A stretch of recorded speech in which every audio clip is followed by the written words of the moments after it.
just continued development. Um, I challenge Ashley every day. And when Ashley meets expectations, we move the expectations. That's the only way I know to continue her development. And that's what she should want. So, again, we got a long way to go. Tonight is a jewel of a night in her life, in her career, for our team in all ways. But tomorrow we're going to go back to work, and she'll be the first one to tell you. Tomorrow we start a new march, and that's marches to Saturday. And she understands that if we're still thinking about this tomorrow, we probably haven't done anything. So proud of her. She's scratching the surface. So much more to come.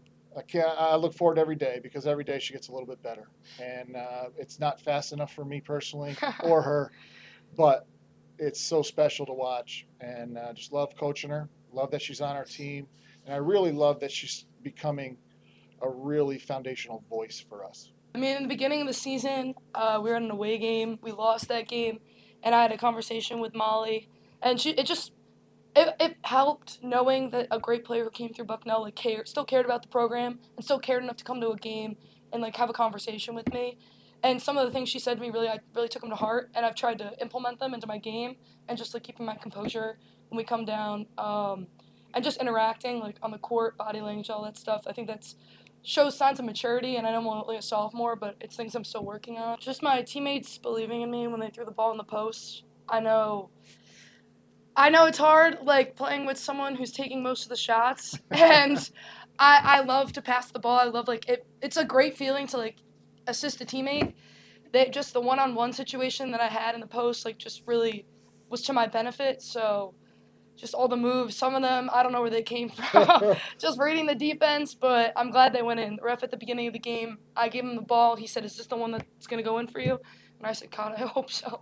So it worked out. That's a really tough bunch to play against, very veteran, tough physical group. So you have to be that if you expect to win. I thought there were a lot of times tonight where we really showed some development in our overall toughness, getting to some loose balls, making tough baskets when we needed to. So really just happy for our team.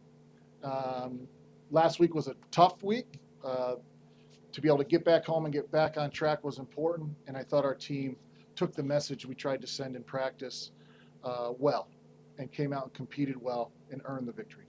So we played in some overtime games. I didn't see any negative body language or facial expressions from our team when we went to overtime. Sometimes you can almost sense which team's happy it's overtime. And, while they got the last points of the game to tie it, I thought our group still looked pretty focused and connected. And I didn't see any negativity, which is an important thing. And then really the toughest question at that point for us was with Ashley, do we want to put her in to start the overtime with the 4 fouls?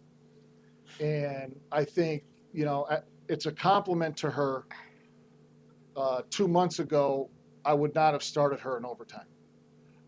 Because she hadn't demonstrated the ability to not foul.